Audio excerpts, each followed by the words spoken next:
Hello everyone, and welcome to my B&B Fan Club channel. I hope everyone is having a wonderful day. Before we begin, please hit the subscribe button and give this video a thumbs up. Finn remained motionless in the dimly lighted living room of the Cliff House, the ocean breeze rattling the glass doors behind him like an indictment. The phone in his hand trembled as the words on the screen burned into his retinas. A grainy traffic cam still time-stamped the night of the accident, showing Steffy Forrester's black Range Rover barreling through the intersection on Pacific Coast Highway. This is the same intersection where Luna was struck. The same night his intern, a bright young woman who had trusted him with her dreams, died on rain-soaked asphalt. He had returned home early from the hospital, intending to surprise Steffy with Il Giardino takeout and perhaps, finally, a serious chat about the growing distance between them after weeks. Instead, he had opened an anonymous email titled, "Ask your wife what really happened that night." The takeout bag was now forgotten on the marble island, with cardboard containers leaking grease onto the countertop.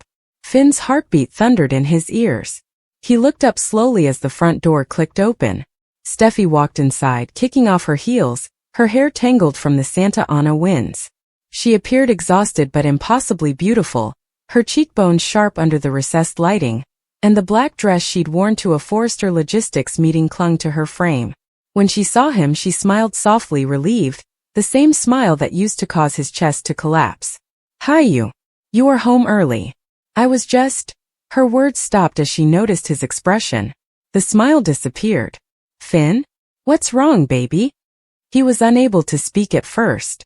The phone felt like it was fused to his palm.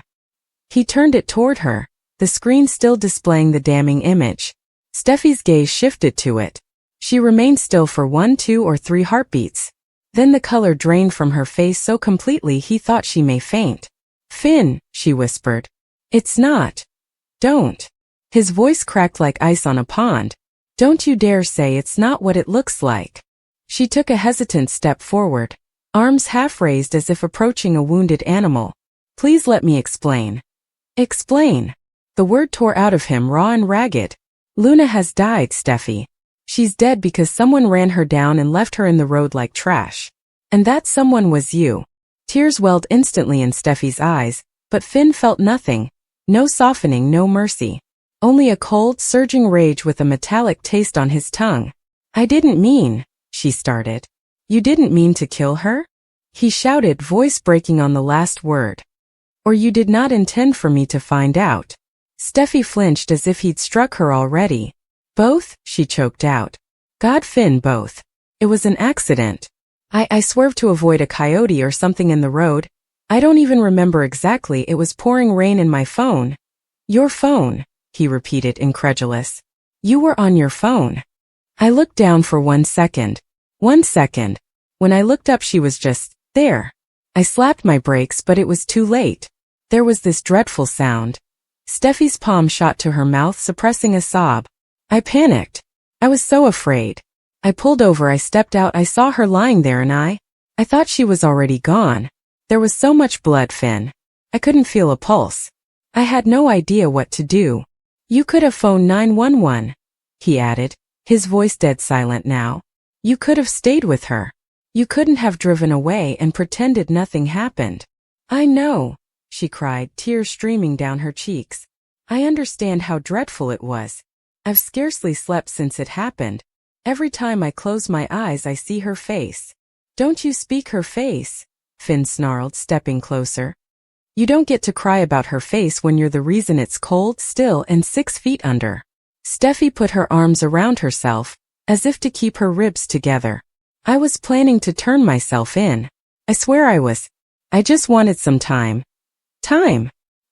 He laughed with a dreadful, broken sound. "Luna didn't have time, Steffy. She was 24.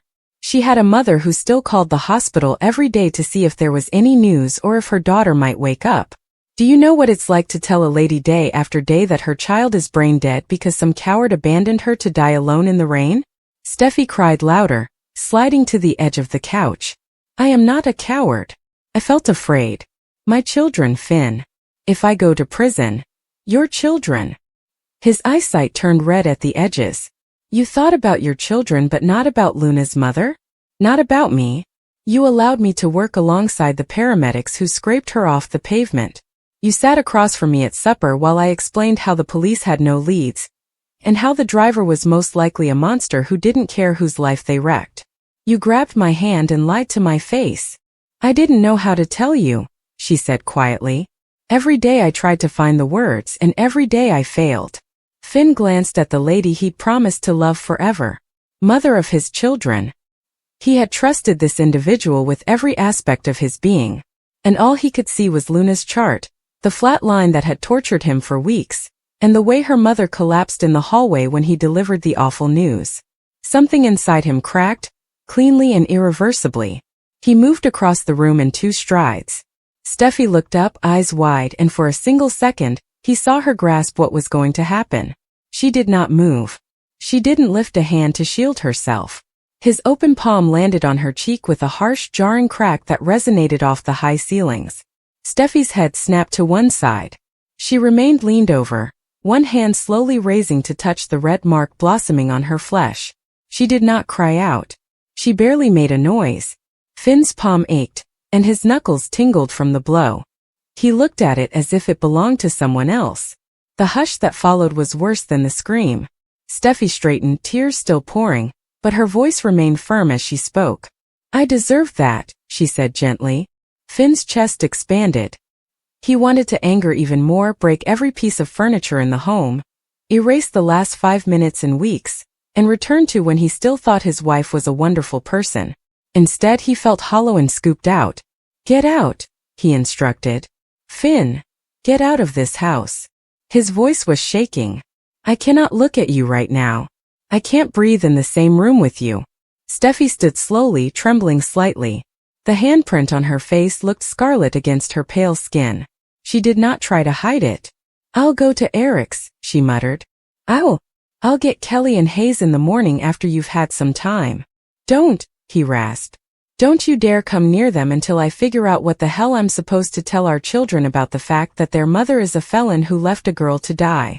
Steffi closed her eyes, tears welling up. I'm so sorry, Finn.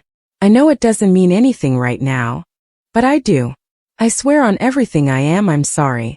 She moved past him into the corridor, taking care not to brush against him even slightly. At the threshold she hesitated, her hand on the frame. I'll turn myself in tomorrow, she answered quietly. I will tell the police everything. No lawyers, no Forrester spin. Just the truth. Finn did not respond when asked what would happen next. Couldn't. The front door gently closed behind her. He stood there for a long time, staring at nothing, the pain in his palm the only evidence that anything was real. He eventually picked up the phone again. The traffic cam photo was still available. He zoomed in till he could see Steffi's silhouette, phone in her ear, eyes not on the road. His kneecaps buckled. He slumped to the floor in the middle of the living room, the phone dropping from his fingers and clattering against the flooring. Outside, the ocean continued to beat against the rocks, oblivious to the devastation within the house it had watched over for years. Finn buried his face in his hands and grieved for the first time since Luna's death, enormous ripping sobs that seemed like they were tearing him apart. He wasn't sure how long he'd stay like that. Long enough to allow the grease from the abandoned supper to solidify. Long enough for the sky to change from twilight to pitch black. His phone buzzed on the floor beside him, and he almost ignored it. Then he noticed the name. Lee Finnegan. His mother's voice was tense as he responded. John, turn on the news. Channel 7. Now. He fumbled for the remote, his hands shaking so terribly that he almost lost it. The screen sprang to life with a breaking news alert. A female reporter stood outside the Forrester Estates gates, rain beginning to speckle her lens. A shocking development in the hit-and-run death of Luna Nozawa, a young woman killed on PCH last month. According to sources close to the investigation, Steffi Forrester, CEO of Forrester Creations and daughter of fashion legend Ridge Forrester, has recently handed herself into police, confessing to being the motorist who struck and murdered Ms. Nozawa before fleeing the scene. Finn shut the screen. He stared at the frozen image of police lights flashing over the gates he had driven through 1,000 times. She had done it. She had truly done it. Part of him expected her to flee, to contact her father, and to let the Forrester machine bury this forever. However, she had stepped into a police station with the handprint still fresh on her cheek and stated the truth. He wasn't sure how to feel. Relief, hatred, grief, and something that could have been love once were all entwined till he couldn't separate them. His phone vibrated again. This time it's a text from Steffy. I fulfilled my pledge. Whatever you decide for us and the kids, I will accept it. Please do not let them forget how much I adore them, and that I adored you more than anything. He looked at the words until they blurred. Then he flipped the phone face down and sat in the dark, listening to the waves, waiting for a morning that seemed like a lifetime away. The story of Finn hitting Steffy after finding she was the driver who killed Luna spread like wildfire through Los Angeles the next day, whispered in the halls of Forrester Creations, examined on gossip sites, and made headlines that would follow both of them for years. But that night, in the peaceful rubble of the Cliff House, there was only one man sitting alone on the floor, attempting to figure out how to rebuild a life after shattering every piece of it with his own hands. The instant Finn walked through the front door, the mood in the Cliff House changed, tightening like a band around Steffy's chest. She had heard the car come up.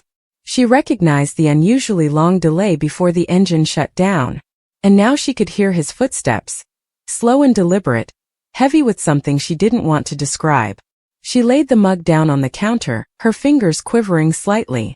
She told herself it was just nervousness from a busy day, balancing the kids, and dealing with the latest round of tension between her and Hope at Forrester. She convinced herself that it was anything but what she feared. Finn walked in the doorway and she recognized him right away. His face was pallid, his eyes hollowed and hooded in a way she hadn't seen before, when he discovered Sheila was still alive. Except this time, the agony in his expression took a different form. A sharper one.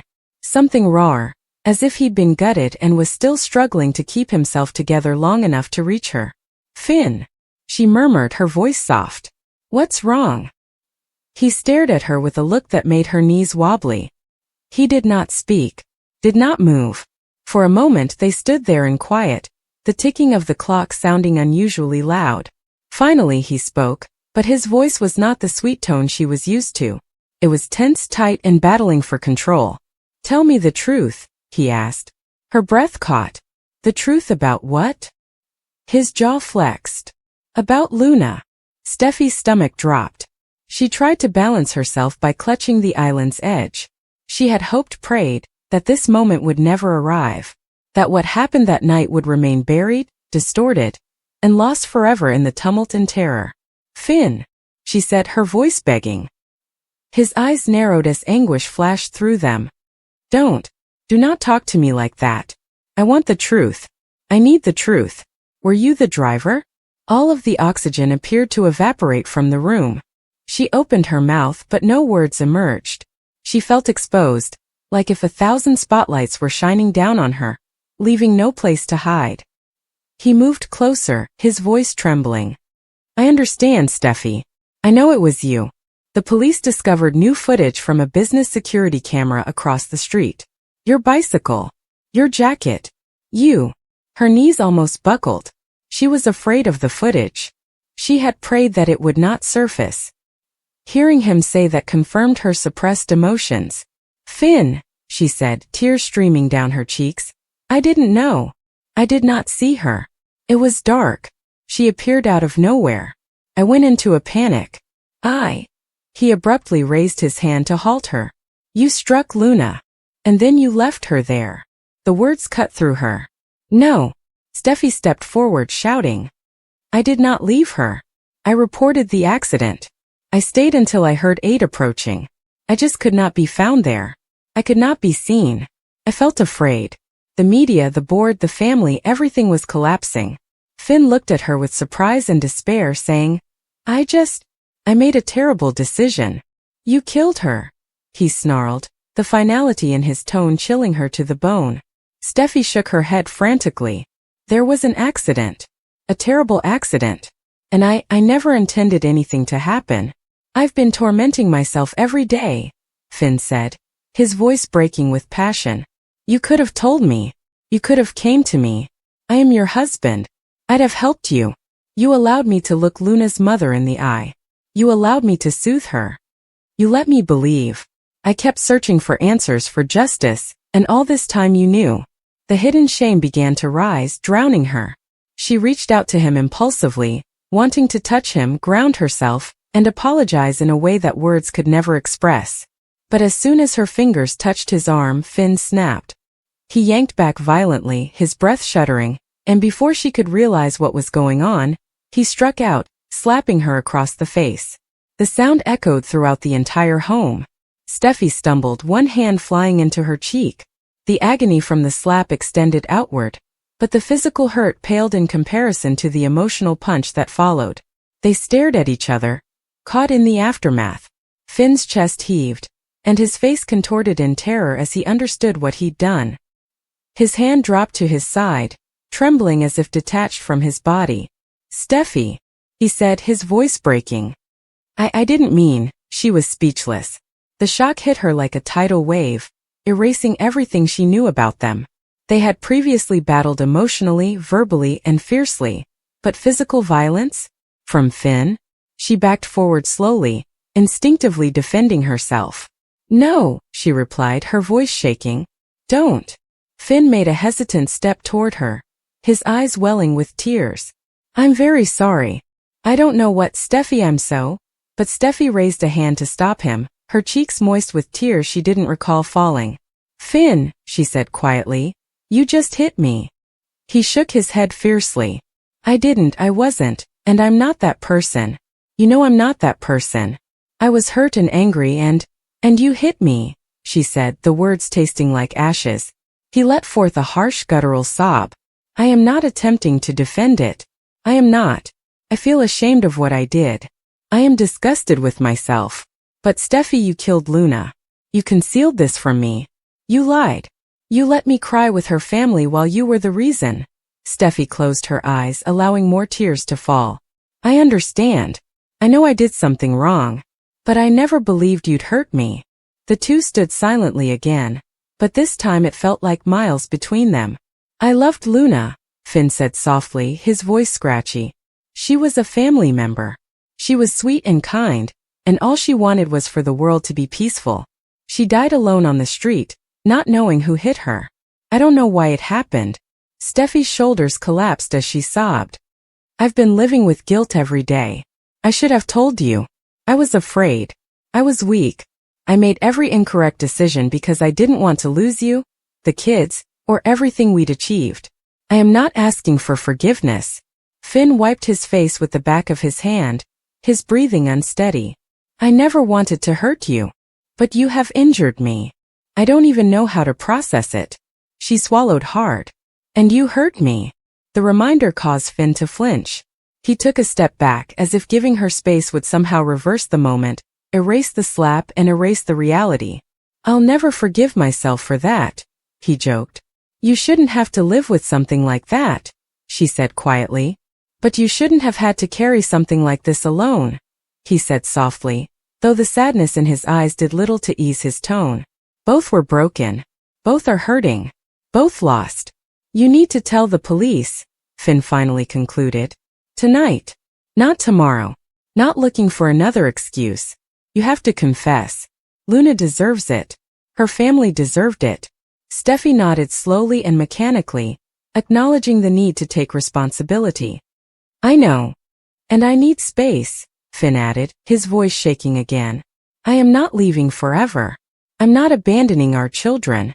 But I can't stay here right now. Not after all. Not with this between us."